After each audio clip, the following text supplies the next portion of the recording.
So okay guys, आज हम समझने वाले हैं फिर से यूनिनीम मॉडल ऑफ क्रोमोसोम।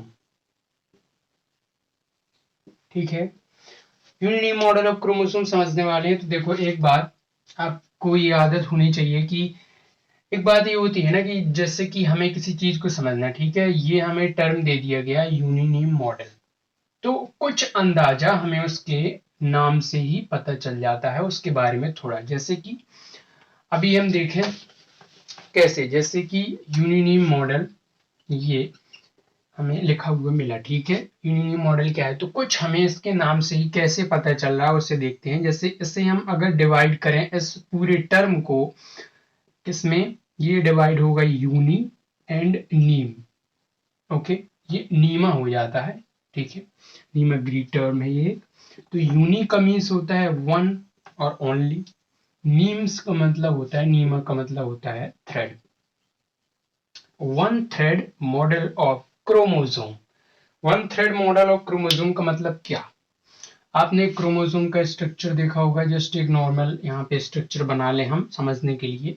तो बोला ये जा रहा है, ये क्वेश्चन ये आ रहा था, या इस मॉडल के अनुसार अकॉर्डिंग टू यूनिनी मॉडल क्या कहता है? यूनिनी मॉडल कहता है कि क्रोमोसोम में डीएनए की सिर्फ एक ही हेलिक्स, पूरे क्रोमोसोम में सिर्फ एक ही हेलिक्स पाई जाती है, ना कि दो हीलिक्स। ठीक है, ना कि दो हीलिक्स क्रोमोसोम पाई जाती, बल्कि इसकी जगह सिर्फ एक ही हेलिक्स पूरे क्रोमोसोम में पाई जाती है, ना कि दो। ठीक है, तो जो मॉडल सिर्फ इस चीज को सपोर्ट करता था कि क्रोमोसोम में सिर्फ एक ही डीएनए डबल हेलिक्स होती है, उसे नाम दिया गया यूनिनीम। ठीक है, और जो ये सपोर्ट करता था कि दो डीएनए डबल हेलिक्स दो पाई जाती हैं, उसे नाम दिया गया बाइनीम मॉडल। ठीक है, तो एक तो ये बायोलॉजी में बहुत ही अच्छी चीज होती है कि अगर हम टर्म को डिवाइड करके उसे थोड़ा समझना जान जाएं, तो हम टर्म से ही उस चीज के बारे में कुछ पता कर सकते हैं। जैसे कि अगर आप फॉर एग्जांपल एक टर्म हम लेते हैं यहाँ पे, इसी को हमने बनाया है, तो चलो इसी को ले लेते हैं, क्रोमोसोम। ठीक है, ये टर्म है, हमें इसके बारे में कुछ तो हमें इसके टर्म से ही पता चल जाएगा, यानी कि हमें इसके नाम से ही पता चल जाएगा। क्या वो देखते हैं, अगर हम इसे डिवाइड कर दें, ये डिवाइड होगा, सॉरी मैं इसे मिटा देता हूं, क्रोमा, ओके, क्रोमा एंड सोम। ठीक है, ये दो ग्रीक टर्म है जिनको मिलाकर क्रोमोसोम नाम दिया गया है। ठीक है, ये टर्म की इटमोलॉजी की स्टडी कर रहे हैं, जस्ट एक प्रकार से इटमोलॉजी होती है, study of any term is known as etymology. ठीक है, तो क्रोमो और सोम को अगर हम डिवाइड करें, chroma and soma, chroma means होता है कलर्ड, ठीक है, कलर्ड, एंड सोमा मीन्स होता है बॉडी। तो देखो, इसकी हिस्ट्री कुछ हमें इस टर्म से ही पता चल गई इसके। तो जब इसकी डिस्कवरी की थी, किसने की थी? स्ट्रॉसबर्गर ने। ये आपको याद करने वाली चीजें हैं, ठीक है, आसानी से भूलना नहीं है, अच्छे से याद रखना है इनको। स्ट्रॉसबर्गर ने क्रोमोसोम की जो डिस्कवरी है वो की थी, और वोल्डेयर जो साइंटिस्ट थे, वोल्डेयर, उन्होंने क्रोमोसोम टर्म दिया था। ठीक है, तो अब देखो, जैसे हमने इसकी एटमोलॉजी है, इसको डिवाइड करके हमने इसके बारे में स्टडी की, chroma and soma, chroma means coloured, soma means body. तो जब स्ट्रॉसबर्गर ने इसको पहली बार डिस्कवर किया था, यानी कि इसको पहली बार देखा था क्रोमोसोम को, तो वो एक कलर्ड बॉडी के कलर्ड बॉडी के फॉर्म में उन्हें नजर आए थे। ठीक है, कलर्ड बॉडी के फॉर्म में नजर आई थी, इसीलिए उनका जो नेम है कलर्ड बॉडी की ही बेस पर क्रोमोसोम दिया गया है, क्रोमासोम मीन्स कलर्ड बॉडी। ठीक है, तो अब आई बात समझ में। तो ये टर्म बहुत ही अच्छा इंपॉर्टेंट रोल प्ले करते हैं किसी भी चीज, उसी चीज को समझने के लिए थोड़ा बहुत, क्योंकि हमें उसी के नाम से ही पता चल जाता है। जैसे एक और चीज फॉर एग्जाम्पल थोड़ा मैं समझा दूं आपको, जैसे कि अगर कहीं मायो आपको ज्वाइंट मिल जाए, फॉर एग्जाम्पल के लिए हम यहाँ पे समझ रहे हैं, तो वो कहीं ना कहीं रिलेटेड होता है मसल से। ठीक है, जैसे कि आपको ऑस्टियोब्लास्ट, जैसे अब ये आपने कभी देखा होगा, तो जो ऑस्टियो होता है ये रिलेटेड होता है बोन से। ठीक है, बोन से। अगर कहीं आपको स्टोमा मिल जाए तो इसका मतलब होता है माउथ। ऐसे आप सर्च करके इनका मतलब आप पता कर सकते हैं। तो इसका इम्पोर्टेंस ये रहता है कि अगर हमें कोई चीज, कोई थोड़ा कुछ उसके टर्म से ही पता चल जाता है। जैसे कि इसका इंपॉर्टेंस हम यहाँ पे देख सकते हैं, जैसे कि यूनिनेम मॉडल, इसे हमें समझना है, ठीक है, आज का ही हमारा टॉपिक है। तो कुछ हम इसके नाम से ही समझ सकते हैं, जैसे कि uni means only one and nema means होता है thread, only one thread model, यानी कि एक ऐसा मॉडल जो कि ये बोलता है कि क्रोमोसोम में सिर्फ एक ही डीएनए हेलिक्स पाई जाती है, ठीक है, उसे हम यूनिनेम मॉडल नाम देते हैं, ठीक है। तो अब जैसे कोई चीज प्रपोज की जाती है, ठीक है, किसी भी साइंस की फील्ड में, तो जैसे किसी भी साइंस फील्ड में कोई चीज प्रस्तुत की जाती, प्रपोज की जाती है, तो उसके सपोर्ट में भी कुछ एविडेंस दिए जाती हैं कि हाँ ये चीज सही है जो हम बता रहे हैं, उसके लिए कुछ एविडेंस दिए जाते हैं उसको सही प्रूफ करने के लिए, ठीक है। तो कुछ एविडेंस हिस्ट्री में से दिए गए जो कि सपोर्ट करते थे यूनिनेम मॉडल को, जो कि बताता था कि डीएनए में सिर्फ एक ही, सॉरी, क्रोमोसोम में क्रोमेटिड में सिर्फ एक ही डीएनए हेलिक्स रन करती है through the whole chromosome, only one DNA helix runs through the whole chromosome, ठीक है। ये यूनिनेम मॉडल था। अब इसके एविडेंस दिए गए कुछ इसके सपोर्ट में, तो हम उनकी स्टडी करेंगे, ठीक है। तो जरा मैं इसको इरेज कर दूं, ये चीज हमने अच्छी समझ ली कि जो टर्म है उनको हम डिवाइड करके थोड़ा बहुत उसके बारे में कैसे समझ सकते हैं, ठीक है। तो अब हम समझेंगे एविडेंस फॉर द यूनिनेम मॉडल। तो चलिए पहले उसे समझते हैं, थोड़ा मैं इसे इरेज कर दूं। तो बात करते जाएंगे जो इसके लिए यूनिनेम मॉडल के लिए कुछ एविडेंस दिए गए, जो कि 4 एविडेंस कुछ मैन है, ठीक है। तो उसके बारे में हम और उनमें से 2 जो एविडेंस है वो बहुत ही इजीली समझ आते हैं, तो हम यहाँ पे इन्हें लिख लेते हैं। ऑटो रेडियोग्राफी के थ्रू एविडेंस, ऑटो रेडियोग्राफी के through evidence, okay, lamp Bruce chromosome के थ्रू एविडेंस, लैम्प्रोस क्रोमोसोम के थ्रू एविडेंस, और रेडियो एक्टिव एक्सपेरिमेंट के थ्रू एविडेंस दिए गए कुछ, ठीक है। और कुछ, और जो लास्ट एविडेंस है वो है विस्कोइलेसोटोमेट्री मैट्रिक एविडेंस, ठीक है, ठीक है बच्चों। तो सुनो यहाँ पे, और ठीक है, और जो रेडियोग्राफी और रेडियो एक्टिव जो एक्सपेरिमेंट है बहुत ही इजी है, बुक से आसानी से समझ में आ जाते हैं। तो हम इसमें बात करने वाले हैं लैम्प ब्रूस क्रोमोसोम के थ्रू क्या एविडेंस निकले और विस्कोइलेसोटोमेट्री के थ्रू क्या एविडेंस निकले। हम इन 2 टॉपिक्स को यहाँ पे मेन में लेकर चलेंगे, ठीक है, इन दोनों को समझेंगे। तो हम इन दोनों को समझते हैं, पहले हम समझेंगे लैम्प ब्रूस क्रोमोसोम के थ्रू हमें क्या एविडेंस मिला, इसने कैसे प्रूव किया कि जो क्रोमोसोम में सिर्फ एक ही डीएनए की हेलिक्स पाई जाती है, ठीक है, only one DNA helix runs through the whole chromosome, ये कैसे प्रूफ हुआ, ठीक है।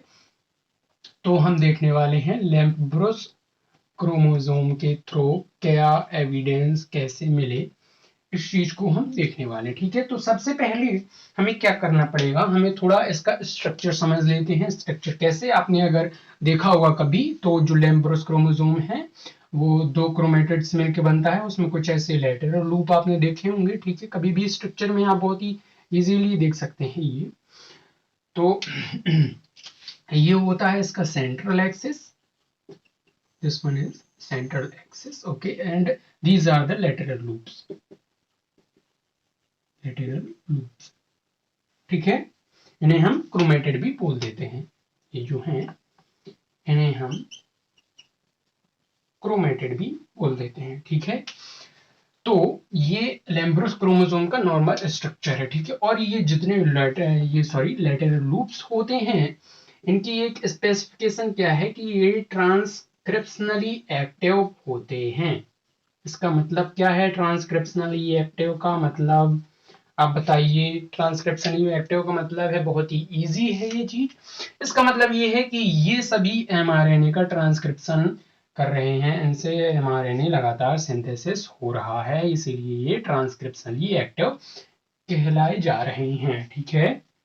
तो जैसे कभी आप इसका स्ट्रक्चर देखेंगे तो इसके आसपास कुछ मैट्रिक्स भी शो किया जाता है ना स्ट्रक्चर में, तो उस मैट्रिक्स में यही शो किया जाता है जो कि mRNA बन रहा होता है, वही ये यहाँ पे मैट्रिक्स होता है। ठीक है, तो यहाँ से इनसे mRNA लगातार बन रहा होता है, कुछ प्रोटीन्स इन्वॉल्व होती हैं ट्रांसक्रिप्शन में। ठीक है, जब ट्रांसक्रिप्शन का लेक्चर आएगा तो हम उसके बारे में तभी समझेंगे। ठीक है, ट्रांसक्रिप्शन कैसे होता है। तो इसमें mRNA लगातार सिंथेसिस हो रहा है। और एक और बात कि ये जो लैम्ब्रोस क्रोमोसोम है ये वर्टिब्रेट्स, काफी सारी वर्टिब्रेट्स, खासकर एम्फीबियंस। अब देखो मैंने अभी बोला था ना कि जो टर्म है उससे हम कुछ समझ सकते हैं। तो जैसे इसको डिवाइड कर रहे हैं, एम्फीबियंस होता है बोथ, एंड बायोन्स मीन यहाँ पे बायोस। बायोस मीन्स होता है जहाँ पे लाइफ होती है। ठीक है, उनके लिए क्या कह सकते हैं हम, उनके लिए कह सकते हैं हम जीवन स्थल कह सकते हैं। ठीक है, नॉर्मली जैविक स्थल जहाँ पे वो नॉर्मली जीवित रह सकते हैं। तो एम्फीबायंस मीन्स जो कि जल और यहाँ पे जल और जमीन पर, पानी और भूमि दोनों में, अर्थ पे इजीली जिंदा रह सकते हैं, जैसे कि मेढक हुए, मगरमच्छ हुए, काफी सारे हैं। ठीक है, तो वर्टिब्रेट्स जिनमें कि मेनली एम्फीबियंस हैं, उनकी oocyte के न्यूक्लियस में ये पाए जाते हैं। ठीक है, और जो लैम्ब्रोस क्रोमोसोम है इनकी थोड़ा स्पेसिफिकेशन के बारे में बात कर रहे हैं, सॉरी। ठीक है, तो और ये बहुत ही मेसिव साइज के होते हैं, 800 माइक्रोमीटर। ठीक है, बहुत ही ज्यादा इनका बड़ा साइज होता है। तो अभी हमें इसके बारे में बात नहीं करनी। ठीक है, हम समझेंगे कि लैम्ब्रोस क्रोमोसोम के थ्रू कैसे प्रूफ होता है कि क्रोमोसोम में सिर्फ एक ही डीएनए डबल हेलिक्स रन होती है। ठीक है, एक ही डीएनए डबल हेलिक्स पाई जाती है। इसमें किया क्या गया कि लैम्ब्रोस क्रोमोसोम में आरएनएस एंड प्रोटीएस, ये दो एंजाइम को इंसर्ट किया गया इसके मैट्रिक्स में, जिसमें भी ये मौजूद था। ठीक है, सॉल्यूशन में, या फिर क्या होगा कि इसको एक सॉल्यूशन में रख दिया होगा। ठीक है, वहाँ उस सॉल्यूशन में RNS and protease enzyme insert किए गए। तो इन दोनों का काम क्या होता है, आरएनएस का जितने भी एमआरएनएस जिससे ज्वाइंट होंगे उन्हें हटाया, और जितनी प्रोटीन्स ज्वाइंट होंगी उन्हें हटाया। तो लास्ट में हमारे पास क्या बचा, सिर्फ एक स्ट्रैंड। ठीक है, अभी हम उसे स्ट्रैंड नहीं बोलेंगे। ठीक है, क्यों, क्योंकि एक स्ट्रैंड इसीलिए नहीं बोलेंगे क्योंकि अभी तो उसे प्रूव करना है, हमें पता थोड़ी है पहले से। हमेशा थोड़ी बोलेंगे, पहले से बोल देंगे नहीं ये सिंगल स्ट्रैंड ही है, या सॉरी एक ही डबल हेलिक्स है, नहीं, हमें उसे अभी प्रूव करना है। ठीक है, तो हमारे पास बचता है सिर्फ एक स्ट्रैंड, एक क्रोमेटिन जैसा फाइबर बचता है। ठीक है, एक फाइबर, और इससे जो भी एमआरएनए ज्वाइंट थे, जो भी प्रोटीन्स ज्वाइंट थी, उन सभी को सेपरेट कर दिया आरएनएस एंड प्रोटीएस एंजाइम ने। ठीक है, तो अब हमारे पास क्या बचा, सिर्फ फाइबर जैसा एक स्ट्रक्चर बचता है हमारे पास लैम्ब्रोस क्रोमोसोम में। ठीक है, तो अब किया क्या गया कि इलेक्ट्रॉन माइक्रोस्कोपी, जिसको ईएम भी बोल देते हैं शॉर्ट फॉर्म में, तो इलेक्ट्रॉन माइक्रोस्कोपी के थ्रू जब ये जो फाइबर हमें ऑब्टेन हुआ उस एक्सपेरिमेंट में जब वो किया गया, तो इसका जब डायमीटर देखा गया तो इसका डायमीटर मिला 20 एंगस्ट्रॉम। क्या हो रहा है प्रूफ, अब जैसे कि हमने देखा इसका डायमीटर हमें कितना मिला, 20 एंगस्ट्रॉम, और डीएनए की जो हेलिक्स है उसका डायमीटर भी होता है 20 एंगस्ट्रॉम। हो गया प्रूफ कि डीएनए जो क्रोमोसोम है उसमें सिर्फ एक ही डीएनए की डबल हेलिक्स, सिर्फ एक ही हेलिक्स पाई जाती है, ना कि दो। अगर दो होती तो इसका जो डायमीटर है वो 20 to 40 कैसे भी आ सकता था, है ना। ये अगर आपस में ज्वाइंट हो जाती हैं, ऐसे कुंडलित हो जाती, ठीक है, कंपेयर्ड हो जाती, तो ये 20 के 40 एंगस्ट्रॉम, 20 से तो ज्यादा ही आता है ना 20 एंगस्ट्रॉम। बट हमें मिला कितना इसका डायमीटर, जो इलेक्ट्रॉन माइक्रोस्कोप जब पता किया गया तो उसका डायमीटर हमें 20 एंगस्ट्रॉम मिला, जो कि बराबर था diameter of a single DNA helix. ठीक है, तो इस चीज से प्रूफ हुआ, लैम्ब्रोस क्रोमोसोम के थ्रू ये प्रूफ हुआ कि जो क्रोमोसोम है उसमें सिर्फ एक ही सिंगल डीएनए जो हेलिक्स है, वो क्रोमोसोम में सिर्फ एक ही सिंगल डीएनए हेलिक्स ही रन करती है। ठीक है, ये बात हमें बहुत अच्छे से समझ आई। अब हम समझेंगे, सॉरी यहाँ पे कहीं लिखने के लिए नहीं मिल रहा है, अब हम समझेंगे विस्कोइलेस्टोमेट्री। विस्कोइलेस्टोमेट्री एविडेंस, ये एक टेक्निक है। ठीक है, विस्कोइलेस्टोमेट्री, इसमें ठीक है इसके थ्रू हम पहले एविडेंस समझेंगे। ठीक है, तो इसे हम इरेज कर दें जरा। अब हम समझने वाले हैं एविडेंस थ्रू विस्कोइलेस्टोमेट्री, ठीक है। और भाई इस लेक्चर के बाद बहुत ही बढ़िया इंटरेस्टिंग लेक्चर आने वाला है चैनल में, तो उसको जरूर देखना, जो कि अब इस लेक्चर के 2 दिन बाद ही आएगा, ठीक है। बहुत ही इंटरेस्टिंग लेक्चर है, देखना, मिस मत करना, ठीक है। तो अब हम समझ रहे हैं एविडेंस थ्रू विस्कोइलेस्टो एविडेंस थ्रू विस्कोइलेस्टोमेट्री, ठीक है, हमें इसे समझना है। तो इस एक्सपेरिमेंट में जो ये वाली जो दूसरा एविडेंस है, इसमें 2 टेक्निक्स यूज की गई थी इस वाले एक्सपेरिमेंट को या इसको करते टाइम। पहला था विस्कोइलेस्टोमेट्री टेक्निक, 2 टेक्निक यूज की गई, and the second one was microspectrophotometry technique, ठीक है। ये 2, अब बड़ा नाम से घबराना नहीं है, बहुत इजी चीजें, विस्कोइलेस्टोमेट्री एंड माइक्रोस्पेक्ट्रोफोटोमेट्री, ठीक है। तो अब देखो, विस्कोइलेस्टोमेट्री एक ऐसी टेक्निक है जिसकी मदद से हम क्रोमोसोम की मास को वेट को, क्रोमोसोम के किसी क्रोमोसोम के वेट को हम पता कर सकते हैं, ठीक है। और माइक्रोस्पेक्ट्रोफोटोमेट्री एक ऐसी टेक्निक है जिसके थ्रू हम कितनी भी बड़े डीएनए स्ट्रैंड का जो वेट है उसका हम पता लगा सकते हैं, ठीक है। तो इसके लिए एक और मॉडल के रूप में एक ऑर्गेनिज्म यूज किया गया जिसका नाम था ड्रोसोफिला मेलेनोगास्टर, ठीक है। ये बहुत ही इजीली सुनने को मिल जाता है जब भी आप जेनेटिक्स को पढ़ते हैं, सबसे ज्यादा बहुत ही इजीली, क्योंकि इसमें लिंकेज जैसी बहुत ही बड़ी बड़ी जो प्रोसेस हैं, इंपॉर्टेंट प्रोसेस हैं, इंपॉर्टेंट टॉपिक्स हैं जेनेटिक्स की, उनकी डिस्कवरी की गई थी इसी ऑर्गेनिज्म में, ठीक है। तो क्या किया गया, जब ड्रोसोफिला मेलेनोगास्टर के सबसे जो बड़ा क्रोमोसोम है उसका जब उसका जब वेट ज्ञात किया गया, तो किसकी हेल्प से, विस्कोइलेस्टोमेट्री की टेक्निक की हेल्प से, वो हमें ऑप्टेन हुआ 4.3 into 10 to power 10 डाल्टन्स, ठीक है। और जब एक सिंगल हीलिक्स का, जो कि डीएनए की सबसे बड़ी हीलिक्स थी, उसका जब मॉलिक्यूलर वेट ऑब्टेन किया गया किसकी हेल्प से, माइक्रोस्पेक्ट्रोफोटोमेट्री टेक्निक की हेल्प से, तो उसका जो वेट है वो हमें मिला 4.1 into 10 to power 10 डाल्टन्स, ठीक है।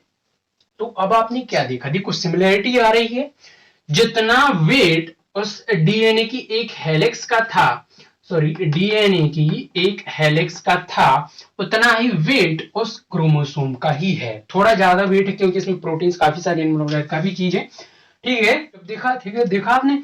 तो जो डीएनए की एक हेलिक्स का जो क्या है मॉलिक्यूलर वेट है, वही मॉलिक्यूलर वेट है उस क्रोमोसोम का भी।